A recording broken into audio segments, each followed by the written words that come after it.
Ocara, um município brasileiro do estado do Ceará, localizado na mesma região norte cearense e na microrregião de Chorazinho. A população estimada em 2015 era de pouco mais de 25 mil habitantes. É um dos municípios mais novos do Ceará, tendo se emancipado politicamente em 1987. Na área da educação, Ocara conta com 19 escolas públicas de ensino fundamental, mais uma creche, uma escola particular e 3 escolas de ensino médio, incluindo a nossa, Maria Moza da Silva. Todas juntas atendem a mais de 5.500 alunos. Mesmo ainda sendo um município jovem, Ocara tem história para ser contada, e a área da educação foi a escolhida por nós para pesquisar e trazer à tona essas histórias que hoje estão submersas na memória coletiva. Estão muito bem guardadas com carinho e orgulho, em forma de recordações nas memórias de pessoas que são muito especiais para a educação da nossa cidade. Pessoas com quem tivemos o privilégio de visitar e conversar. Pessoas pioneiras, desbravadoras, que em uma época muito mais difícil que os dias atuais, removeram pedras, superaram obstáculos e abriram caminhos para a educação de Ocara.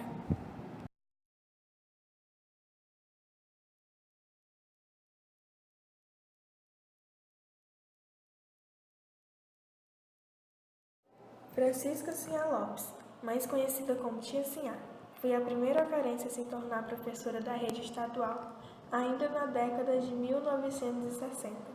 Visitamos Tia Sinhá para uma entrevista.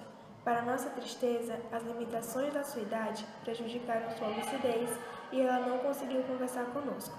Contamos com a preciosa ajuda de uma pessoa da família, Tatiane, e assim conseguimos fazer um precioso registro. Teu nome? Teu nome? Francisca. Francisca de quê? Sinhá Lopes. E você era o quê quando era nova? Trabalhava em quê? Hã? Era professora? Era. É aposentada? Era. Me aposentei depois. E foi. Ensinou muito tempo? Ensinei muito tempo que me aposentei. Tu ensinava aonde? Eu ensinava, não sei nem aonde, da escola lá. Ensinava aqui. Não lembro nem mais onde era. Aí quem foi que botou a Madinha pra ser professora? Foi acho que foi meu avô, o padre Joãozinho. Aí foi. E qual é o nome da professora? A Maria da Luz. Tu lembra da Maria da Luz? Sim. Ela era professora também? Era. Aí depois que ela saiu, a Madinha entrou, foi? Foi. Pra ser professora. Aí ensinou muito tempo? Ensinei que me aposentei. E foi. A Madinha lembra da moça? Da mozinha? Me lembro. Ela era o quê, a mozinha? Ela era professora também. Aí era. Ela ensinou mais a Madinha? Hã? Ela ensinou mais a Madinha? Foi. Foi? Hein? Fizeram uma escola em homenagem a ela, sabia? Hã? Fizeram uma escola em homenagem à mozinha. Foi. Foi uma escola técnica, profissionalizante. Lembra dela? Hã? Lembra da mozinha? Me lembro. Lembra? E a Madinha gostava de ensinar? Eu gostava. Aí era catequista também. Era. E passou muito tempo sendo catequista? Passei. E foi. Ia pra igreja?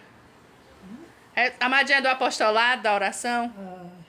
E mais o quê? Foi apostolado da oração. Pois dê um tchauzinho aqui pra mim. Dá um tchauzinho aí aqui, ó, onde eu tô. Faz assim, ó. Tchau, viu? Dá um tchauzinho pra encerrar o vídeo. Tia Sinhá dava suas aulas em sua própria casa, pois não existia ainda um local para o funcionamento de uma escola. Não existiam cantina nem merendeira, apenas cartilhas no lugar de livros e, mesmo assim, Tia Sinhá e seus alunos estavam lá, abrindo caminhos e construindo a história da nossa educação.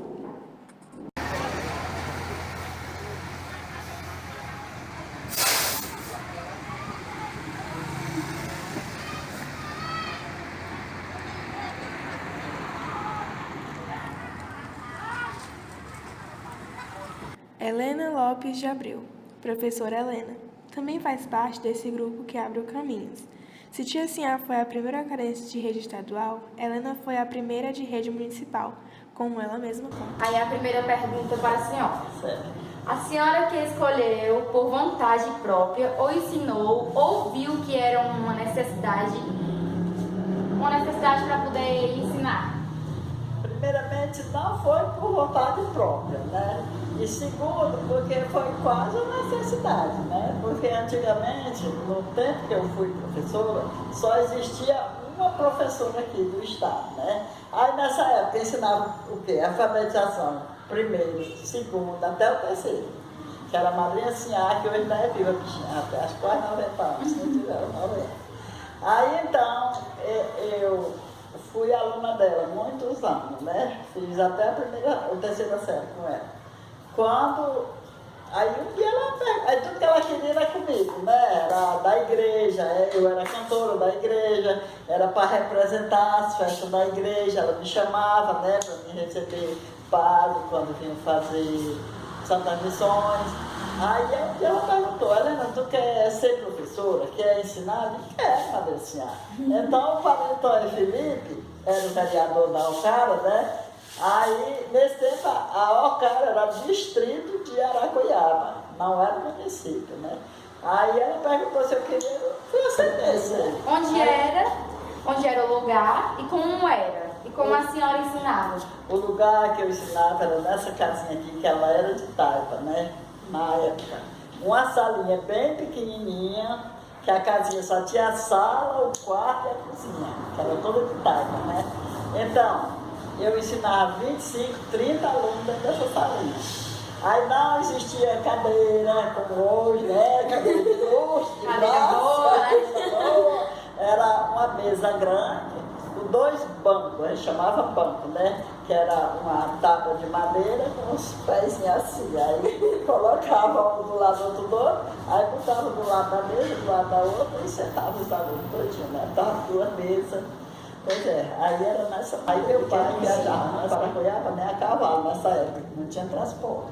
Aí eu fiz uma carta bem grande, desde para fazer um jornal. Aí mandei para o prefeito, né? Chegou lá o prefeito leu no mês de dezembro. Aí ele disse assim: diga a ela que da manhã em diante mesmo pode continuar a matricular os alunos dela e começar a escola dela. Eu passei 25 anos nessa. Muitos anos, viu? Muitos anos. E sofri muito porque todos os anos eu tinha um filho e era só em Deus, né? Meu Deus! Criava meus filhos e ensinava filho de Deus. Pois era o nenenzinho lá na rede e eu aqui na sala. Aí quando o bichinho estava com fome, eu dava comida, voltava, ficava aqui. Logo a gente, naquela época, a gente era severa com os alunos, né? Meus alunos nunca foram alunos ruins. Tudo me obedeciam, e eu ensinava rapazes e moças, mas tudo era obediente, né? E naquele tempo a gente usava palmatória. Se qualquer aluno fizesse qualquer coisa errada, aí ia para palmatória. Já.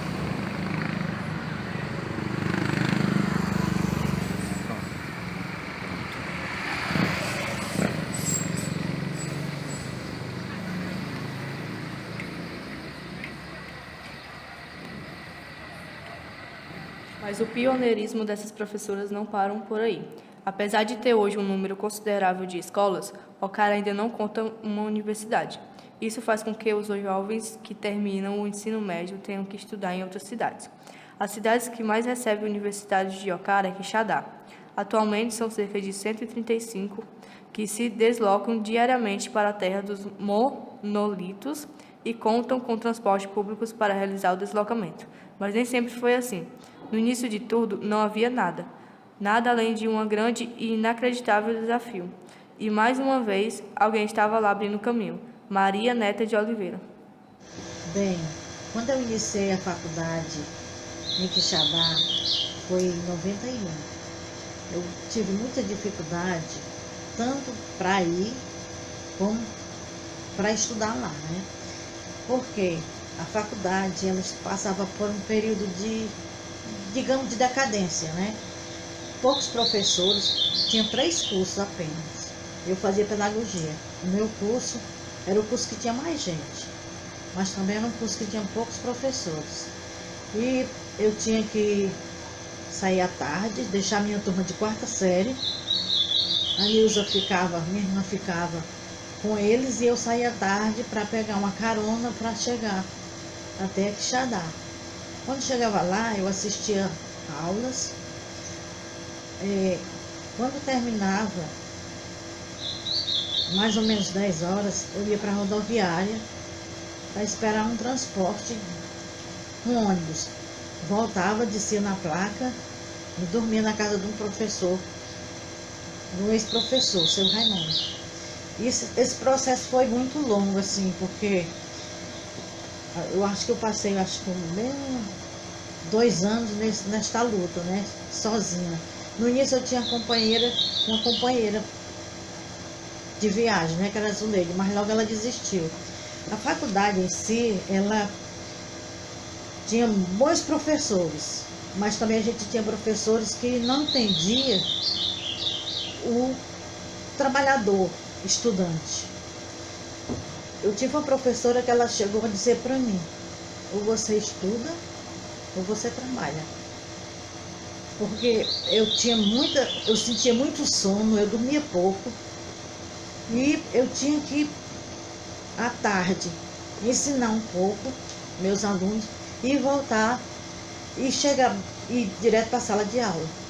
Eu ensinava pela manhã, uma 5ª série, e à tarde, uma 4ª série.